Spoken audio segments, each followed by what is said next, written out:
Before I dive into this unbelievable story about how my HOA's self-proclaimed queen bee, let's just call her Karen, decided to take matters into her own hands, cut down my tree without permission, and ended up facing the most poetic karma you could imagine when it literally fell right on top of her own house, I just want to say, if you love stories where arrogant people get exactly what they deserve, then make sure you smash that subscribe button, turn on notifications, and stick around till the end, because this tale is full of drama, twists, and the kind of satisfying ending you'll want to hear twice. It all started when I bought my first house in a quiet suburban neighborhood, one of those picture-perfect places with neatly trimmed lawns, cookie-cutter houses, and an HOA that promised to maintain community harmony, but in reality just gave certain power-hungry individuals the excuse to micromanage everyone else's lives, and at the center of this micro-dictatorship was none other than Karen, the president of the HOA, a woman with a permanent scowl etched on her face, a clipboard practically glued to her hand, and the uncanny ability to pop up the second anyone did something she didn't like, which in her case was practically everything.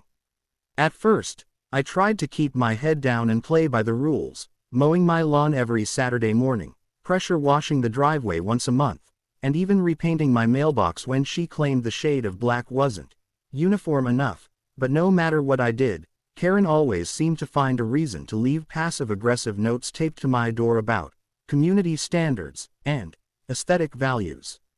My house, unlike many of the others, had a large oak tree in the front yard, old, sprawling, and majestic, with branches that spread wide and leaves that turned a brilliant gold every autumn, and though it provided shade, character, and a natural beauty that drew compliments from everyone who passed by, Karen absolutely despised it, claiming that the leaves clogged gutters, the roots might crack sidewalks, and the branches obstructed the view of the neighborhood's architectural flow, whatever that meant.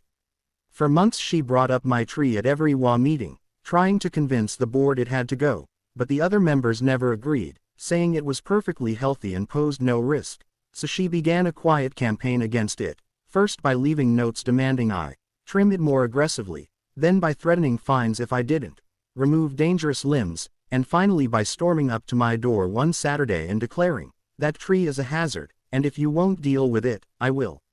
I laughed it off at first, thinking there was no way she could actually do anything since it was clearly on my property, but Karen had a way of twisting rules, and she knew just enough people in town to stir trouble. A few weeks later, I came home from work to find two hired contractors standing in my yard with chainsaws, eyeing my oak tree like it was their next paycheck. And when I demanded to know what they were doing, they said, "The HOA president hired us to cut this down for safety," and my jaw nearly hit the ground.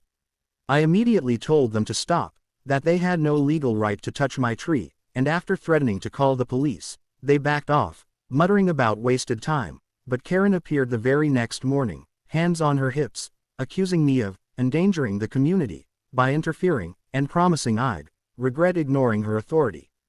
The tension simmered for weeks, with me filing official complaints, documenting every conversation, and even contacting a lawyer, while Karen doubled down, fining me weekly for fabricated violations like grass too long, or trash bins visible for 5 minutes after pickup, all of which I challenged and won, but the harassment continued, and though exhausting, I refused to let her bully me into removing a tree that had stood longer than any of us had lived there. Then one stormy afternoon, when heavy winds whipped through the neighborhood, I heard the unmistakable roar of a chainsaw and ran outside to find Karen herself, in full raincoat and garden gloves, shouting orders at two guys she had apparently talked into helping her illegally cut down my tree, except this time, she didn't even bother to notify me or the HOA board, she just decided to take action.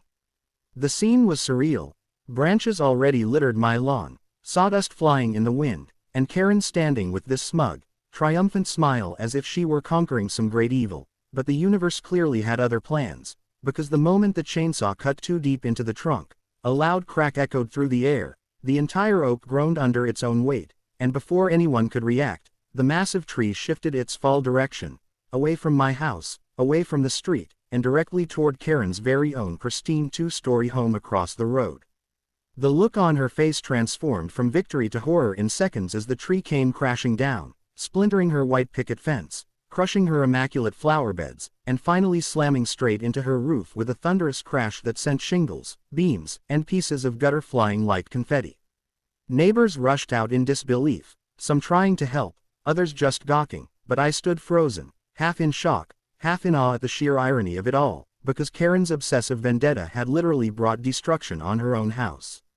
Of course, the contractors she hired scrambled to leave, not wanting to be involved, while Karen screamed about lawsuits, insurance, and how this is your fault for not taking care of your dangerous tree, but everyone there knew the truth. She had acted without permission, trespassed on my property, and directly caused the accident, and with so many witnesses, she had no case. The police eventually arrived, listened to both sides, and after reviewing the situation, told her bluntly that she was liable for the damage, not me, and that if I wanted, I could press charges for property damage and trespassing. I didn't even have to fight. Karma had done all the work for me.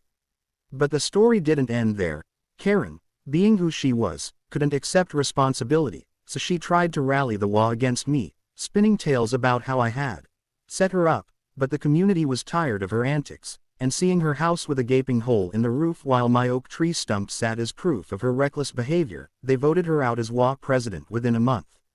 Meanwhile, I not only avoided any fines or penalties but also received several apologies from neighbors who admitted they'd been too afraid to stand up to her before. As for the tree, an arborist confirmed that while much of it was lost, part of the trunk could be preserved, so I had it cut into sections and turned into a beautiful custom dining table and bench set, a permanent reminder of the day justice quite literally fell from above. Karen eventually sold her house, unable to handle the embarrassment of being the neighborhood cautionary tale, and I stayed, enjoying peaceful weekends under the shade of what remained of my oak's younger branches that sprouted back over time, proving resilience and patience can outlast even the loudest, most controlling voices. Looking back, I realized the story wasn't just about a tree, it was about standing your ground, knowing your rights, and trusting that sometimes the best revenge isn't planned, it's delivered naturally, like gravity pulling a falling tree onto the very person who tried to destroy it, and if that isn't the most satisfying twist of fate, I don't know what is.